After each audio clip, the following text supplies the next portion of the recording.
Bengals fans are amazing. They're resilient, they're tough, but they're fun. And I'm really excited to hopefully meet a lot more of you. Isaac has the big game. Then we became a real balanced offense for the playoff run, which I thought was really important. He put on the greatest route running exhibition I have ever seen in my life. He was football 24/7, and that was the greatest part of Chad. At times, the early part, I would tell him when we were throwing deep passes, I said, don't wait too long. Because I'm going to get away. If you ain't going to have the arm to get there. So, I want to run to the ball, Well, Duke, looks like Duke's in the waiting room. I don't want to keep Duke waiting. He gave us a very limited amount of time. I know he's a busy man. Duke, what's going on, big dog? How you doing, buddy? Jim, how are you, man? Thanks for having me on. Yeah, Hey. I'm real busy. I'm sitting on my porch. Yeah, well, hey. Have a little drink going on there. Joe Burrow has played in big games his entire life. And I would think he will be a steady hand at the bow of the ship. And I think I wouldn't be surprised if they take him all the way to the Super Bowl. I really wouldn't.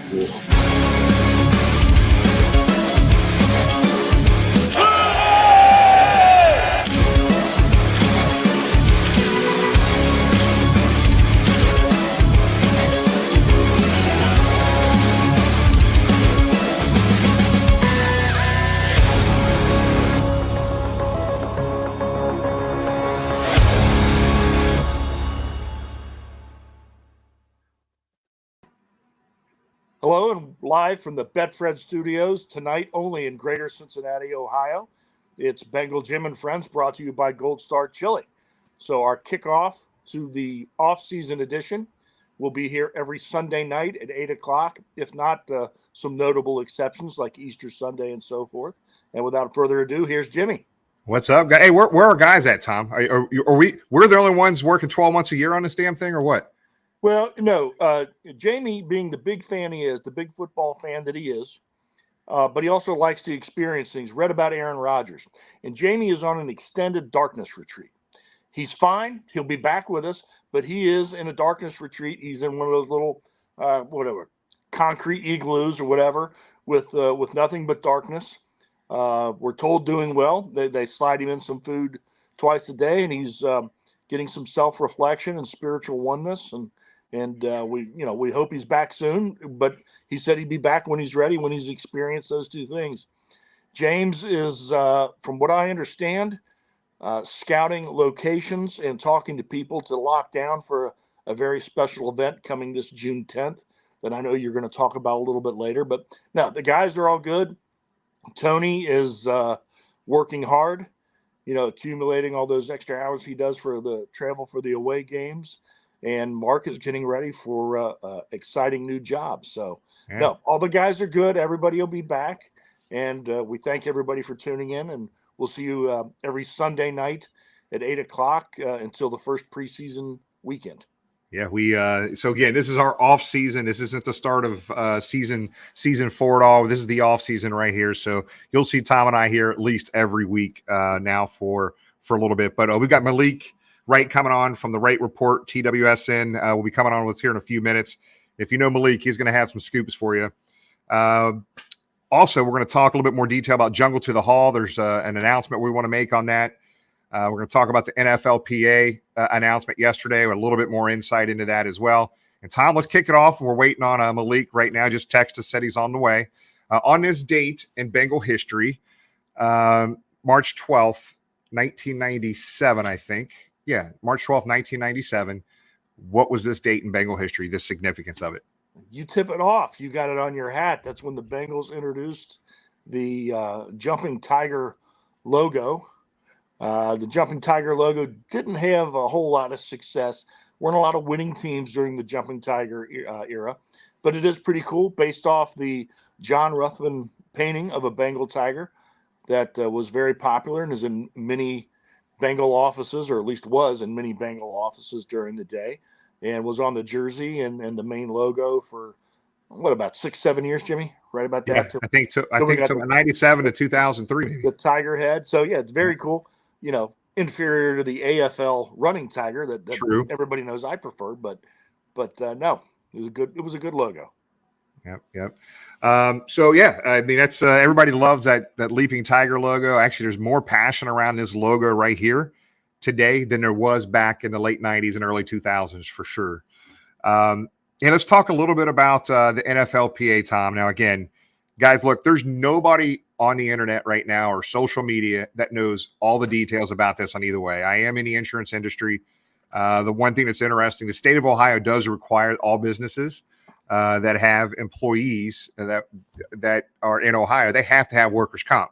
They either do it through the state pool, through the state, or they do a private insurance. But I mean, it's like a self-funded plan. So workers' comp insurance sucks to begin with. It's, maybe there's disability insurance. So it's going to be a few more days before we get all the details about the Bengals stance on this at the end of the day. But Tom, you and I have been talking about this. Give everybody your take on this at the end of the day.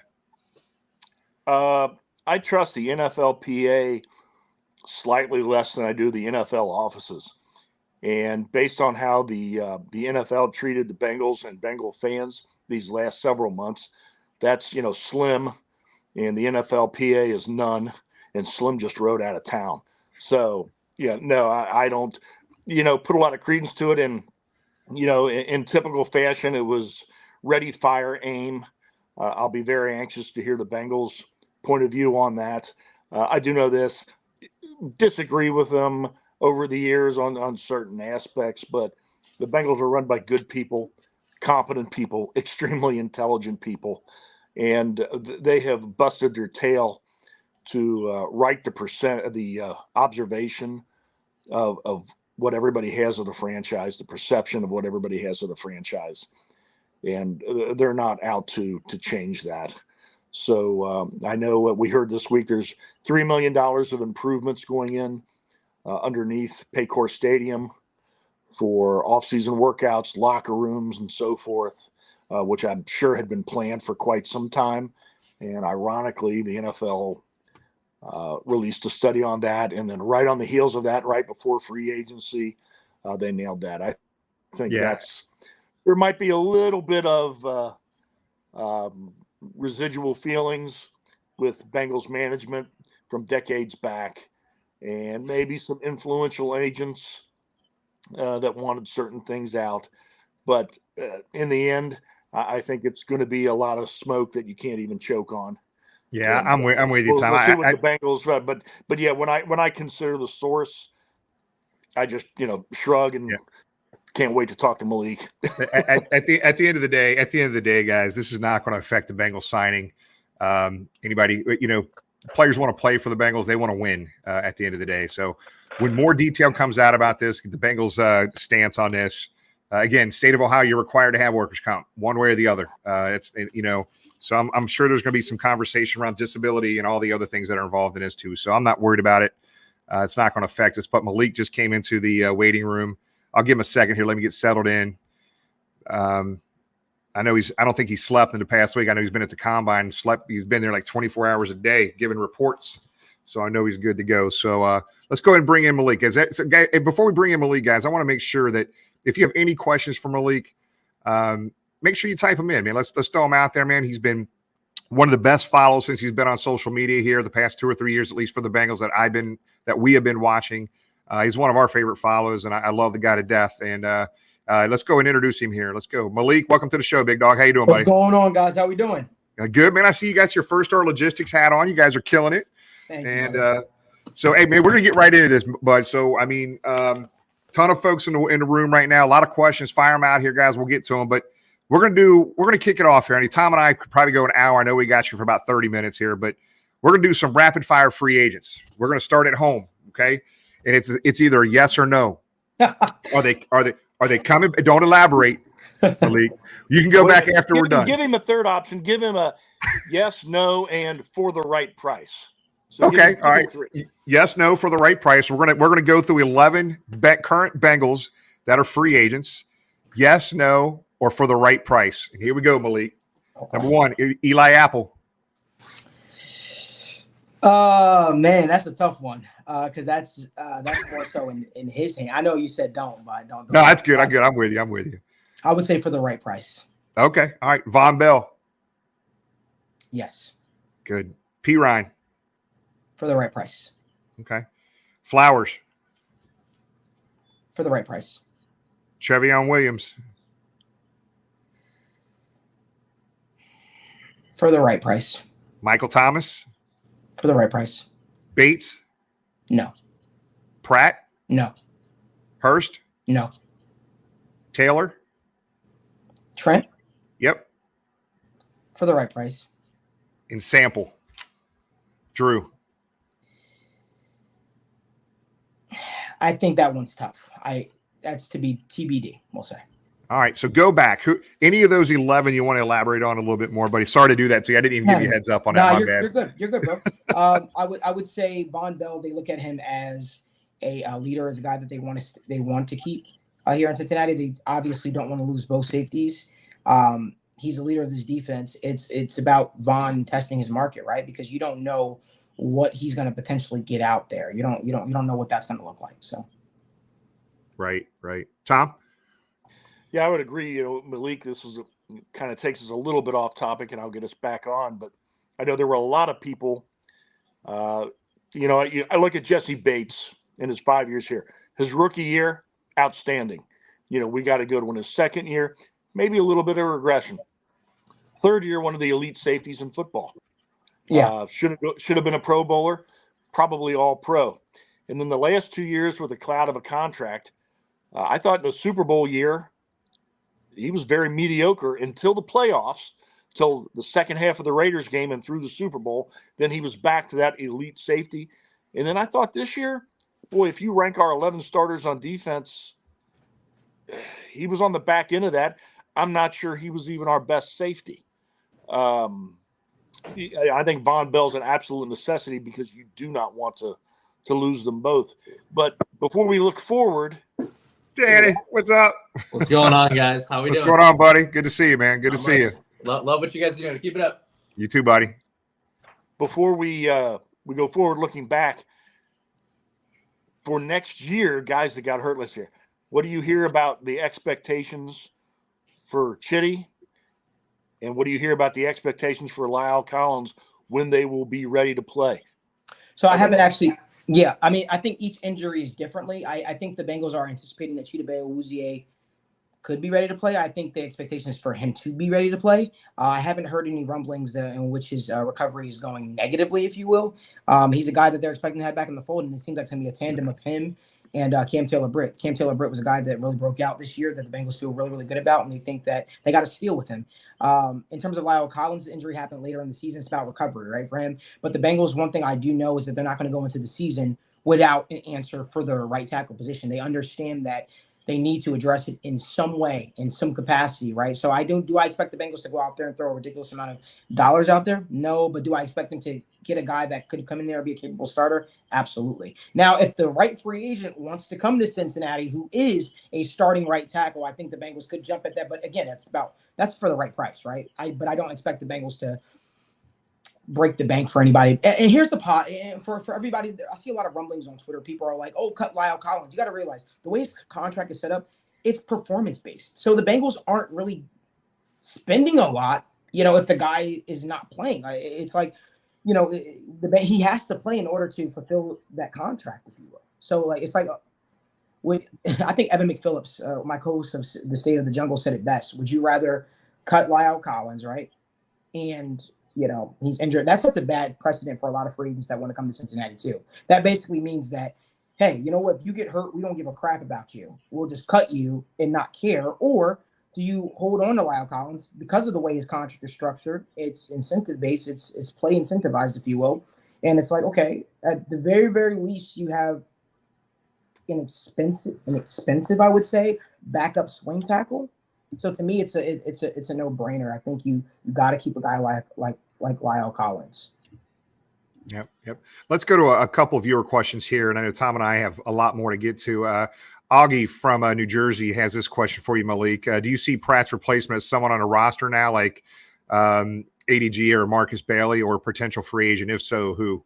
So I want to get this out there in the open really, really first. A lot of my opinions are not my opinions. It's the opinions of the team. So I don't really do the speculatory stuff, but I will answer your question, Augie. The Bengals view Akeem Davis-Gaither as Jermaine Pratt's replacement. Yeah. And honestly, that contract came down to now, obviously, is there a world in which Jermaine Pratt is back? I mean, that's like if he goes out there, test the market, and nothing shapes up the way it will. But somebody's always willing to pay for the linebacker position. And I know New England coveted him. And I've been saying this time and time again for weeks. I expect New England to make an offer for Jermaine Pratt. And Malik, but there are a boatload of linebackers out in the market too, right? That could help or hurt us or him. Yeah. I mean, depending how you want to look at it. Yeah. I think he already feels some type of way where he feels like he's being done wrong. You know, it's Jermaine Pratt versus everybody. Unfortunately, I don't like the way he handled things down the stretch, and I don't think the team appreciated it as well. So, I mean, yeah, it's one of those unfortunate things. It's one of those things where it's like there's a lot of respect there for what he did. You know, he was one of the pillars to transforming this defense that was horrible. And, you know, it's like one of those things, a handshake and a hug. Thanks so much for what you've done, and wish you nothing but the best. I thought when he had his not meltdown, but when he was complaining about not being the third down linebacker, not getting as many snaps as he wanted, I thought the coaching staff handled that perfectly. Lou Anarumo said, "Hey, that's what I want. I want a guy that, you know, has the confidence in himself to be out there every play, that thinks he can make the plays." And if we do lose him, which probably around 80% or more, like you said, he's got to get out there, and the market's going to have to stink for him to possibly come back. I don't know. I can't think of many linebackers that had as many big plays as he had. I mean, he had some big individual plays in this team's history. So let me ask you a question, right? Do you think because Jermaine was here before Logan Wilson, right? Oh yeah. All right. So do you think his play was because he was playing next to Logan Wilson, who helped him, who elevates a lot of people around him, right? And it allowed him to play more freely because that's what Logan does. I think Jermaine has a tremendous amount of skill. He's incredibly strong. Agreed. He tackles very well on a franchise that until really the last 2 years did not tackle well, but he did. He flies to the ball, gives 100% every down on the field. Mm-hmm. Great in coverage. Plays to run well. I don't think he's called on to blitz all that much, but I think that scheme. That's nothing against him, but I mean, you look at this franchise. Who had the interception against David Carr to win the playoff game against the Raiders? It was him for sure. Yeah. Who ripped the ball out against Travis Kelce? It was him. And now one thing where he probably wouldn't have, but could have. He had everything to do against Baltimore about punching that ball out. Mm-hmm. So, so Sam Hubbard could go out maybe even more when you look at the replay than Logan Wilson. I mean, that was him. He has a tendency to make some very big game-changing plays on defense. That's tough to find. So I think somebody's going to pay him. I don't know if the market's going to be what he thinks it's going to be. Just like, Jesse Bates believing he's a $17 million safety. Somebody wants to give him $17 million. Go for it, Jesse. You're being overpaid, but go for it. So I'll say this.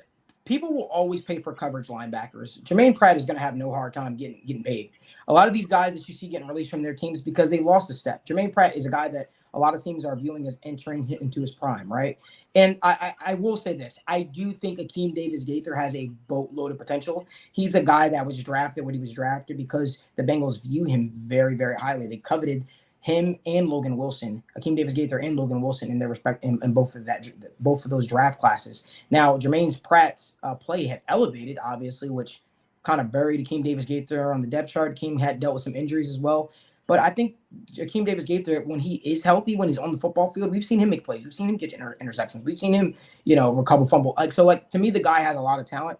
I don't think the Bengals are in bad hands, I would say, with Akeem Davis-Gaither at linebacker. I think his potential is ridiculous. Yeah, I'm with you on that, but it is interesting. Pratt and Wilson, the past few years may be one of the top three linebacker combos, maybe in the history of the Cincinnati Bengals. I mean, that's how good they were together. But I like Akeem as well. This is going to be interesting to see what happens there. Let's go to another viewer question here real quick. Is Jamal Williams' interest rumor? The rumor mill out there is going crazy, Malik. So decipher some of the rumors for us. I would just say I haven't heard that, the Jamal Williams thing with Cincinnati. I'm not in the bit. I don't want to discredit people. I think there was a lot of fake stuff out there about Cincinnati. I saw this one account that just kept tweeting things like nonstop all day about the Bengals, and I'm just like, dude, what are you talking about? Like somebody from the Bengals organization texted me and was like, bro, what is this guy talking about? It's like not true at all. Like there have been no renegotiations with DJ Reader and all this stuff like that. Like I don't know where any of that stuff is coming from, but like, damn, yeah, no. I saw that account. I saw that account, Malik, and immediately when you see those posts, you go to the account and you kind of look for the credibility there. And I'm not saying he's not credible. That individual's not credible, but I don't feel comfortable with it at the end of the day right now. So we've got a bunch more stuff. I'm going to throw one out to you. And I know Tom has some more to hit you, but we got to talk about running back situation here. I mean, we got P. Ryan, we've got Joe Mixon, and a lot of smoke around Mixon here the past several months. No pun intended. That's awful. I just said that. Sorry. But talk about the chances of Mixon coming back. And even if do Mixon and P. Ryan both come back? And if one of them don't, what are they doing? They going to the draft? Because I think there's some good depth in the draft there as well. I think the Bengals are going to draft a running back this year. Damn, Jimmy. You put me on the spot. No, I mean, my bad. You don't have to. No. I appreciate it, brother. There are conversations that still need to be had. I'll put it to you that way. And I'll just exactly what the tweet that I put out a couple days ago, the organization realizes that they're in their Super Bowl window and they have to do everything in their power to maximize it. We all, when you see people break down their free agency plans and contracts, stuff like that, we all come up with the same scenario, right? That the Bengals have to maybe move on from some players. All I'll say is that the Bengals understand what they have to do to maximize the window. Gotcha. Tom? One thing, Malik, you kind of alluded to with that last viewer question. Are you getting a sense of, certainly around the league? I know DJ Reader tells this story that when he was considering the Bengals, and I believe it was the Broncos, he asked his agent, well, what do you think I ought to do? Money was about the same, and the agent sighed and said, you want to go to Denver and their quarterback situation, or do you want to play with Joe Burrow? Mm-hmm. And he said, I want to play with Joe Burrow. He said, quick conversation, let's get this done. Oh, yeah. From free agents that are out there, and I'm like you, I don't see, like last year, I don't see tomorrow at 4:00 we're going to get big splashes. That's just my gut. Do you see guys out there that are maybe 30, 31 that aren't going to get those 3-4 year contracts, but are looking for that Super Bowl ring that may tell their agent, let's call the Bengals, let's see what we can't get worked out. I want to help this kid get his ring, help the city get the ring. I want a ring. Do you see that happening? Tom, that's a great question. I had a conversation with one of my sources earlier this morning, and I'll tell you this. I hate to be the person to put certain things out there, but I'm going to put this out there. There's a high-priced offensive lineman that said if the Bengals were to offer me, I would go to Cincinnati. The Bengals have not offered them, and they were really, the person that I spoke to was hoping that I had enough pull to where I could, I guess, persuade. And anyway, I think they think I had more pull than what I do, because I don't have pull within the building. I can't say, hey, go out there and sign this free agent. But they were pretty much asking my end, do I know of anything of the team having any interest in said player? But the general theme that I get is a lot of players have been saying that they, whether it be their market isn't shaping up the way that they said that they thought maybe, a lot of guys are saying that they want to play in Cincinnati, whether it be a 1-year deal. It's not the same old Bengals player. People actually want to come to Cincinnati. That's dead. That's over. And when I asked my source earlier, I said, hey, why do you think that is? And everybody is viewing the Bengals as set up to win a Super Bowl in the next few years. And they all start looking at the landscape of the AFC North, especially with questions surrounding Lamar Jackson, Cleveland being what they are, and the Steelers, being what they are right now with Kenny Pickett as the starting quarterback. They think that the AFC North is up for the taking when it comes to the Cincinnati Bengals for the next couple of years. Those were his words, not mine. So you get a real sense around the National Football League that the Bengals aren't the same old bungles, so to speak, and people actually, see this as a place where they can potentially get a ring and revitalize their career. So when I said on the State of the Jungle presented by First Star that, you could see guys like, hey, maybe I want to sign here for a 1-year deal. That's very, very real. That's very real. Yeah, interesting. So let's go to the. I'm going to throw a couple more viewer questions out here. I guess let's go there real quick. I'm trying to. Here we go. Right here, Brandon Seaman, Farrell to the Bengals. Coach Hobby recruited Farrell to Clemson. Is there anything in there in that mix there? Don't know yet. It's not. That would be tampering, my man. But let's just say you make a lot of sense with what you're saying. I know the Bengals are going to look to upgrade the pass rush for sure. And Maliko, isn't it true that there are guys that when we go, what about this guy coming to the Bengals? You'd say, nah, not in the first 3 days of free agency, but then day 6, day 7, as the prices are crashing. Oh yeah. Yeah. Let's and not by day 6, I'm talking about by Friday, by Saturday. Guys are gonna be like, can I talk to the Bengals? A lot like a Kenny Golladay thing. Or the last couple of years, free agency is over before it legally starts. This tampering period, we know everything that happens before you can legally sign. Teams, listen. The tight end market I expect to be dragged down because of how highly this tight end class is being viewed. So you could see a tight end saying, like, I want to sign a 1-year deal somewhere to potentially reestablish myself and get better or whatever the case may be. So, yeah, it'll be very, very interesting. You could also see that with offensive linemen as well. Will offensive linemen be willing to take a pay cut to play with Joe Burrow in this ridiculous offense? Probably. Interesting. I know I'm missing a lot of questions here. I didn't keep them up here. Let's talk about the combine a little bit, Malik. Talk about just give you free reign here, brother. Talk about what you want to talk about. What players stuck out to you? Any surprises? Any guys you're excited about maybe the Bengals maybe getting? I like Zach Charbonnet. The running back from UCLA, was really impressed with him. I loved Clark Phillips. He said all the right things. He was a guy that seemed to be willing to put in the work. Also like Nolan Smith, the edge from Georgia. A little bit undersized, but he was a guy that came off very, very impressive. I love the combine experience. To me, it's one big networking event. It's where you often, you get to talk to people, you can make your contacts, and, you get to see people's thoughts on certain things as well. So I'm a huge fan of the NFL combine. So let's talk about a couple right tackles, the Tennessee tackle and the Ohio State tackle. Any chance any of those two drop to us? I mean, DeJuan Jones, the general consensus seemed to be this guy is going to be great, elite, or he's going to be a bust. There's really no in between when it comes to it. He's a guy that people are they're falling in love with his size, right? They're falling in love with his size. And the tackle you're talking about when it came to Darnell, right? Is it Darnell? Yep, yeah, everybody. I mean, he got high praise from Will Anderson, who said he's the best tackle in this entire class. He's a guy that he views extremely high. So Darnell Wright, I have a hard time seeing being there later in the draft.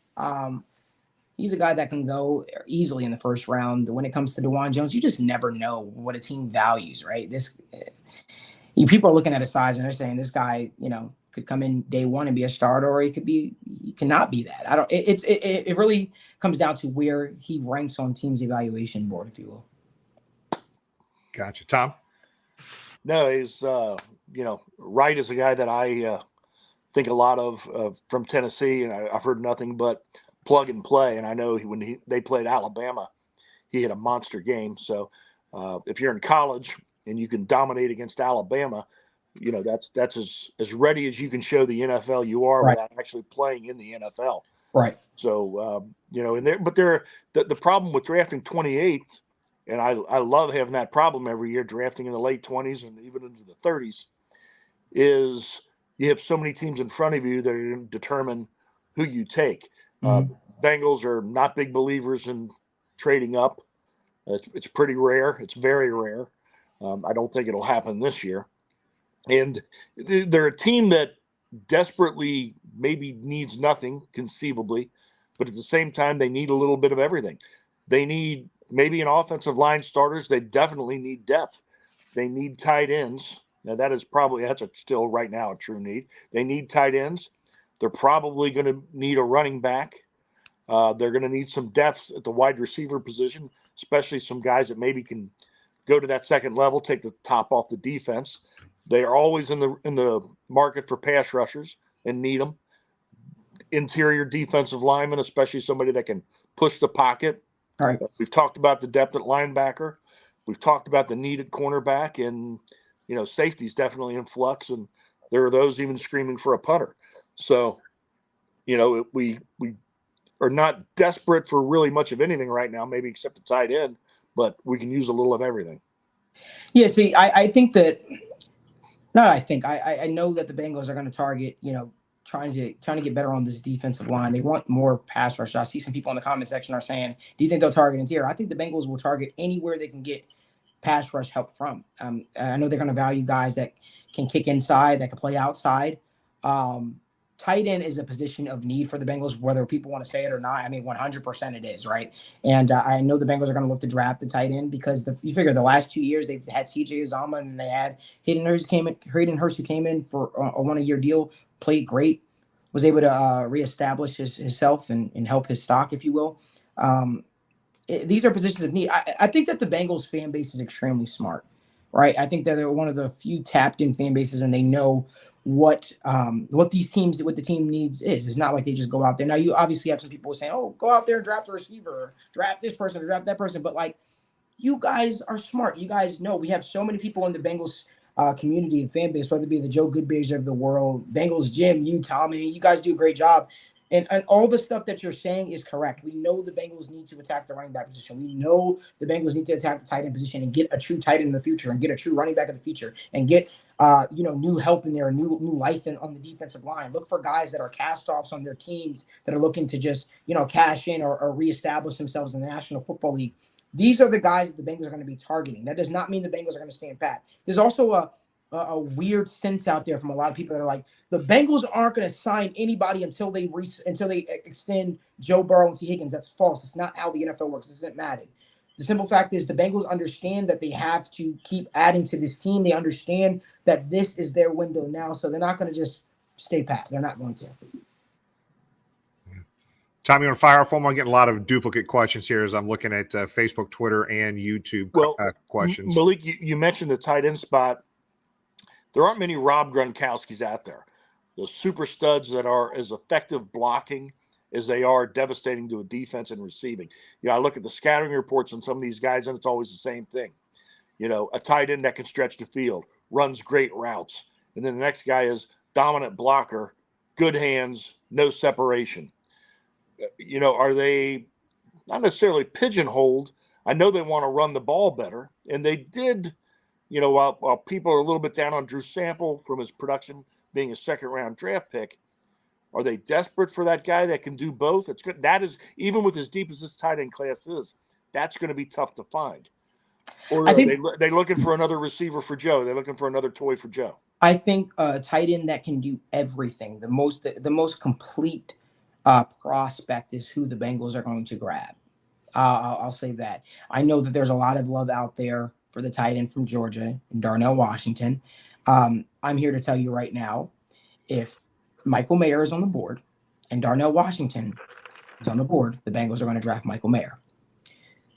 The fact of the matter is Michael Mayer has the production from a receiving standpoint. He's a good enough blocker and willing blocker in the passing game and the running game to where that guy is looked at as a quote-unquote more complete project compared to a Washington. Washington, I understand it. He's big. He's physical. He can run. But he does not have the production that the Bengals typically like to draft in the first round. And I honestly think he might be the first tight end off the board because he won the underwear Olympics, to be quite honest with you. So The fact of the matter is, I think the Bengals are going to value Michael Mayer. And I think Michael Mayer didn't do himself any favors by testing how he tested. I don't know how people looked at his film and said, you know what?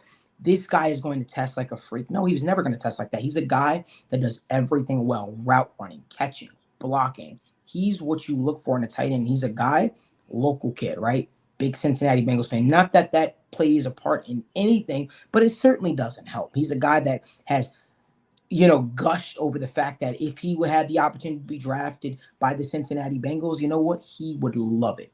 So the simple fact of the matter is Michael Mayer is the more complete prospect. I don't care what people say, potential. John Ross had a bunch of potential. The Bengals typically don't say, you know what, I'm going to draft the guy. They want surefire things. Michael Mayer makes the most sense. Dalton Kincaid is another tight end that the Bengals were the first team to have a formal meeting with.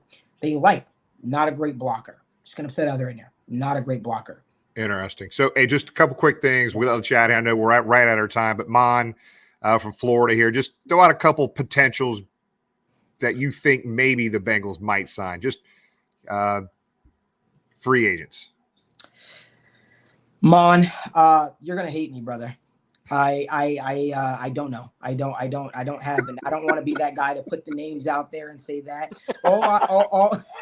I'm not gonna be that. I'm not gonna because I'll be getting DMs for the rest of the night. The fact of the matter is, like I said, just stay tuned. The Bengals aren't going to stay pat. They're going to look to add to this roster. You've heard rumblings out there of players saying that they want to come to Cincinnati. Well, now it's going to be the test to see if they actually want to come to Cincinnati, right? I know Mike Gesicki has put that out there that, hey, he would love to play. He would love to play with the Bengals and Joe Burrow, the whole 9 yards. Miami sort of tanked his value a little bit this year, trying to cater to Tua Tagovailoa. Does Mike Gesicki come to Cincinnati on a 1-year deal? I don't know. Does Mike Gesicki want to come to Cincinnati? Does he get offered a ridiculous amount of money to go play somewhere else? I don't know. Does Mike McGlinchey say, you know what, I want to come to Cincinnati and actually win a ring, be their starting right tackle of the future? Maybe I take less money because I know the Bears have interest in him. I know the Jets had interest in him. I don't know. So these things are going to be very, very interesting to see how they all shake out. But let's just say the position Cincinnati's in right now isn't like the Bengals of the past. Free agents actually want to come here, and that is not hearsay. That is something that I am telling you guys that I've heard from several people's mouths who I trust that have not led me wrong just yet. So I believe I'm in the department to believe, you know, there are players that want to come here and play in Cincinnati. It's about the Cincinnati want them here because, again, I told you guys there's an offensive lineman out there that is considered one of the best offensive linemen in football. That said, if Cincinnati offered me, I would go there to play with Joe Burrow for less. And Cincinnati hasn't, you know, I guess Cincinnati hasn't shown the interest compared to some other teams just yet. So interesting. Well, Malik, dude, we're right at our time, brother. Look, man, tell everybody where they can find you, all the stuff. You got so many things going on, brother. Tell everybody where they can find you, where they can watch you, and keep up with you week to week. So you can find me obviously at Wright Report on Twitter. But you know, make sure you also follow First Star Logistics. They, you know, I'm partnered alongside with them, and you know, we run our show State of the Jungle, which is a strictly Bengals show. For years, people said run a Bengals show. We run our show State of the Jungle. You know, every single Wednesday night at 7 p.m. But this upcoming week, you know, the sit down with Malik Wright, 5 days of free agency frenzy starting day one, Monday, Tuesday, Wednesday, Thursday, Friday. We'll be going live at 6 p.m. Eastern time over on the Sit Down Malik Wright's YouTube channel. You guys can catch us going live as we're breaking down all the latest news, not just Bengals, but NFL in general. And I've heard a crap ton the last few days. I've got some nuggets that I can't wait to drop. You know, when it pertains to the NFL in total, it's going to be fun. So I hope that you guys come kick it with us starting tomorrow at 6 p.m. Eastern time as we break down all the latest news and rumors that you hear. I just want to say this last thing. Be careful with the news that you hear out there, guys. Like, seriously, please be careful with the news that you hear out there. You're getting a lot of reports. You got a lot of people that want to be the next person to break the latest news, but make sure you always question, you know, the source, if you will, and look for the facts behind it. Because, you know, I was that guy one time that people said, hey, you don't have sources. I still get it to this day. You're fake report. I get that all the time. People constantly want to tear down credibility, but I'm not in the business of tearing people down. There are people out there that just put out fake rumors and put out news. There are certain accounts out there that get a lot of engagement for putting out fake news. I'm just going to say, be mindful where you get your sources from, and always just wait. Don't run with the latest story that you hear. Don't run with the latest rumor that you hear, because, you know, again, but I've been there before, so I know what it takes to, like, sort of build yourself up, and I understand that credibility and being open and being honest is the name of the game. So, like I said, I hope that you guys enjoy free agency frenzies just as much as I'm going to enjoy it. To Jim's point, I probably won't get a lot of sleep. As you guys can see, I'm drinking coffee right now, but give these guys a follow too. They do a phenomenal job, man. Hey, Malik, I know, man, that First Star Logistics studio was outstanding. Dude, only thing I'd say, I think you and I've had this conversation privately before, man. Just keep being you. No matter what's being said out there, man, just keep being you, because you can tell you can tell people that have the credibility and the people that don't, man, and just keep being you. I'm sorry, Tom, I interrupted you, buddy. No. Just wanted to see if he's certainly a busy guy, but we're hoping we can abuse you before the draft to get back on with us. Sure, for sure, man. Good. Absolutely. Hey, this is my season. This is what we do, right? So I appreciate you guys so much for having me on, and I appreciate you, Jimmy. You're my guy, man. Appreciate you. I love you, big dog. We got you, man. We'll take care of you. Good seeing you. Thanks again, buddy. We appreciate you. Thank you, guys. Have a good week. Be good. Bye-bye. Who day? Dude, he's the best, man. He's the best, man. In a young guy, a young guy that is really building some relationships. It's only going to continue to build for him as well, Tom. And he's done it himself. He has not, stepped into an entity, whether it be some kind of media outlet that the team feels forced to talk to or obligated to talk to. He has done it all himself. Very hardworking. And for those that have said he's fake or doesn't know what he's talking about, for a guy that's fake and doesn't know what he's talking about, he's awful right. I know when I've talked to him, I've accused him of having the Bengals front offices bugged because, he's broken a lot of stories over the years. But and it's funny. So Alex, I think Alex missed the first part of the show. Alex, there were several crumbs provided by Malik as usual, man. But he's doing a good job with that. The rapid fire thing was interesting, man. So Tom, let's go ahead and keep moving here, man. Let's talk about make that announcement. Jungle to the Hall, guys. Look, myself, Tom, and James and I about 3 years ago initially had a conversation about I'm tired of bitching on social media and fans bitching about it, including us, about our guys not being in the Hall of Fame. Very deserving players of the Cincinnati Bengals over the years that should be in the Hall of Fame. And we just kept questioning, what else can we do? What else can we do? And we decided to take the Jungle to the Hall to the front steps of the Hall of Fame up in Canton, Ohio. Literally, what do you say, Tom? 25, 30 yards from the front door, we had a tent set up. We got Tony the Tiger involved. His wife, Carrie, got involved during that time as well. And it was an outstanding turnout. If you remember, there was a giant storm in Cincinnati that day. Tons of people didn't have power, and tons of people couldn't make it up. We still had hundreds and hundreds of people show up. To be honest, I'm glad not everybody showed up. We wouldn't have had room. It was that big. We did it last year downtown. This year, we're doing it again, guys. And I don't have all the specifics, but I can tell you June 10th, it's going to be an early afternoon event, approximately a 3-hour event. I'm just going to say there are going to be a dozen or more former players. We've already got Lapp and Horde who have confirmed they will be there, but I can't go into the rest of all the other players are going to be there. I can't tell you the venue yet. I'm going to wait till tomorrow until we get the final okay. We got the okay from the venue.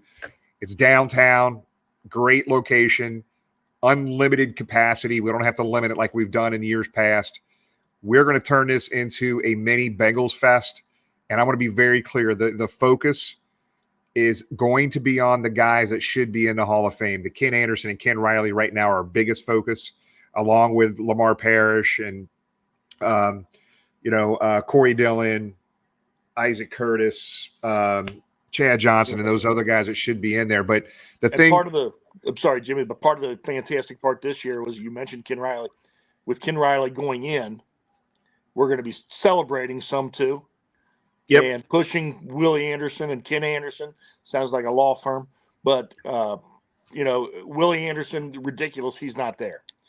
Ken Anderson, ridiculous, he's not there. And we'll continue to get fired up, but push all those guys for this year. Like you said, Lamar Parrish, Corey Dillon, Max Montoya, all of them. Yeah, and look, the goal at the end of the day is just to create conversation, not just locally, not just between fans, not just local media, but the national media, the voters. When we did this Jungle to the Hall 1, you guys got so involved in that Jungle to the Hall 1. There was national media all over the country talking about why is there only one Bengal player in the Hall of Fame at the time, Anthony Munoz. Now we're getting our second one. And I'm going to tell you, you were a piece of making that happen. Jeff Hobson, that Bengals front office, everything they have done to work their butts off. We add a little piece of that, guys, and we did help push that over the line along with the Bengals organization. We supplemented some of the stuff that they were doing. So I'm proud of what you guys have done, but we're not done. We're not done. We got a lot of people to get in still. So June 10th, just stay tuned. I'm just going to tell you, it is going to be one of the biggest Bengal events the city has ever held. Just June 10th, lock it up. We got some more announcements hopefully coming out later this week. It's going to be a lot of fun. Also, the induction ceremony for Ken Riley here in August 4th or 5th. I think it's August 5th. Don't forget, we have a block of tickets for Bengal fans only on the floor, real close to the Riley's family. And I have links on all the social media platforms. Make sure you're buying those tickets. That allotment is getting close to being sold out. It's going so well right now that the Hall of Fame is talking about once that allotment is sold out, they're going to give us another chunk of tickets fairly close as well. So, look, this is – Tom will add to this, but I just want to be very clear. This is our opportunity. We have fought and we bitched so hard about our guys not being on the Hall of Fame. We did it. We got Ken Riley in. We helped in that process. We absolutely did, all of us. Now is our time to show out in Canton. Show up and show out, because the Hall of Fame doesn't know what to expect. In 1998, when Anthony Munoz went in, that was so damn long ago. They do not know what to expect. All I want to happen is so much orange and black in that stadium and that induction ceremony. Now they're going to be talking about, hey man, Willie Anderson's going in next year, or Ken Anderson's going in next year. Cincinnati turned out for Ken Riley. We got to be ready for Ken Anderson. We got to be ready for Ken Riley. This is our opportunity to set a precedence. So it is important that we show out and show up, guys. And there's some more things going on up in Canton that weekend. And Tom, I'll let you add. I'll stop talking. I'm just blabbing right now. No, as you know, I content was up there. I stopped in at the Hall of Fame. I had to go up there for work a few weeks back, and they're very excited. It's going to be a big weekend up there. The Cowboys draw from all over. Joe Thomas, a good friend of Bengals, Mike Cart, is going in this year. In fact, Jimmy, did Bengals Mike Cart buy his ticket? Did he get in touch with you? He's waiting to hear back from some friends. He's trying to buy a group of those tickets. But yeah, I think he's going to be up there. Okay, but in talking to the people at the Hall of Fame, they've been overwhelmed by the interest and the response and the enthusiasm, and they're looking very hard at how many Bengals are coming up, and they admitted, the Bengals have been a bit of an ignored franchise up there, and there is a tremendous Browns influence in Northeast Ohio naturally, and a tremendous Steelers influence in that part of Ohio geographically naturally, but they're watching very closely to see how the response and the enthusiasm is. So, if able to go that day, what a tremendous football experience, what a unique experience. And I know Ken Riley definitely deserves it. So I'm hoping everybody, is able to make the trip up. It will definitely be worth it. And I did put a link in, and right now I don't know if we still have our, I don't know, we might have lost connection in one of the platforms, but I just put a link in the, if you're watching on YouTube, I know it's there for sure, but I just put a link in for those tickets for our Bengals block. All Bengal fans. I'm going to tell you right now, the Hall of Fame has been great to deal with. They've already got their producers and their production team knowing when they want to see Bengal fans and they're going to talk about the Bengals, they're going to that section. So it's something the Hall of Fame is really, really working closer with us on. But use the promo code Ken Riley Fan. I'm going to repost that on all of our platforms, but I just posted it in the chat area for you. Make sure you grab your tickets, guys. I'm telling you, it is going to be one of the greatest experiences that you'll have. I'm telling you, it's going to be a lot of fun.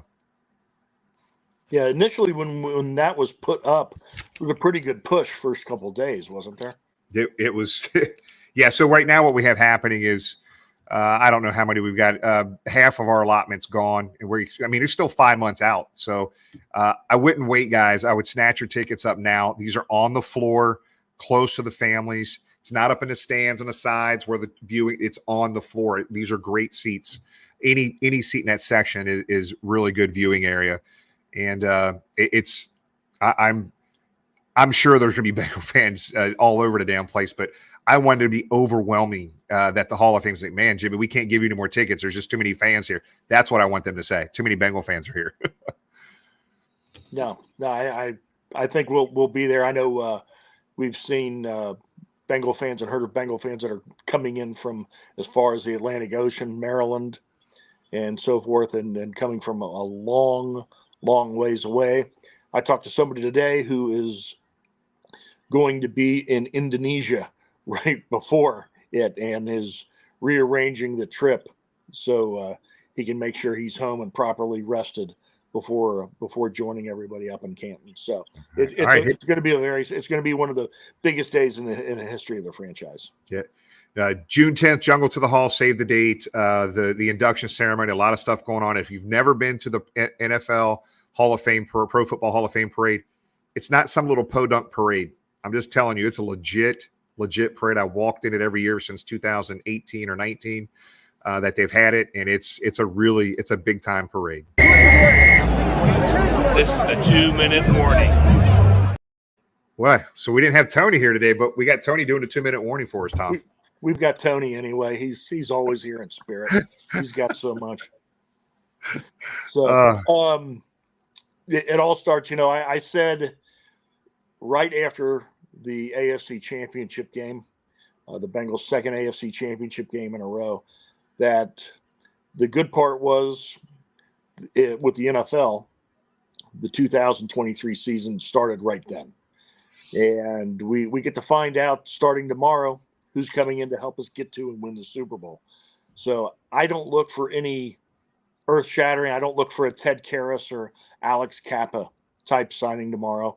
But I do think we'll start to see some pieces come together and come in. Although when I said that, did you see, Jimmy, when I said that to Malik, I don't see any big signing. He kind of I saw that. Grimaced and smiled, although he will torture us sometimes. There's a couple comments. They saw that they did the same read on that as well, Tom. So. Yeah. So I don't know. He will torture. He likes us and we love him, but he will torture us. So, but sometimes when he knows something that's up, but I'm not necessarily looking for that. I know the Bengals are looking at the salary cap. Truthfully, I think our biggest celebrations in terms of signings this offseason are going to be from our own house and keeping our own. And we're going to have some tremendous statements there. But keep a lookout. It's going to be a big day for next year, starting at is it 4:00, Jimmy? Yep. 4:00 legally. They can start announcing, and we'll be looking. And like I say, don't get too depressed if in the first couple days nothing happens, because so many times it's when the prices drop. Guys that were not available at the beginning are suddenly available. Their agents are calling teams all over. And, we'll also keep an eye on what they're doing, the Lake Erie Elves, who they're signing, the city where the Ohio River starts, what they're doing, and, the Ratbirds, what an offseason they're having so far. So what they're up to. But, no, it's a big day tomorrow, and we'll set the stage and go from there. And thank you for joining us, and we'll see you next Sunday night. Guys, we will see everybody next Sunday night. We appreciate you. Don't forget to grab those tickets to the Jungle, not the Jungle to the Hall, but the induction ceremony for Ken. We appreciate you guys being with us. We weren't sure how this was going to work. We didn't really push it real hard this week, but we had between all three of the social media platforms, we had an awful lot of people viewing tonight. We appreciate it. We appreciate Malik, one of the greatest guys you ever want to meet. If you have not met Malik, when you run into him, he's just like us, guys. He will talk to you, and just a genuinely just a great human being. Don't be afraid to approach Malik. He'll be more than happy to say hi to you and talk to you. We will see you next week. We're glad to be back, and now's the time we start building for the Super Bowl. And guys, look, it never fails. Just like Tom said, it never fails. We're going to be half an hour into free agency, and there's going to be people bitching on social media about us not signing anybody. Ignore those people. They just want the attention. They just want you to comment. Let it go. It happens like this every single year. We love you guys. Thanks for being with us, and we'll see you next week. Hoo day, everybody.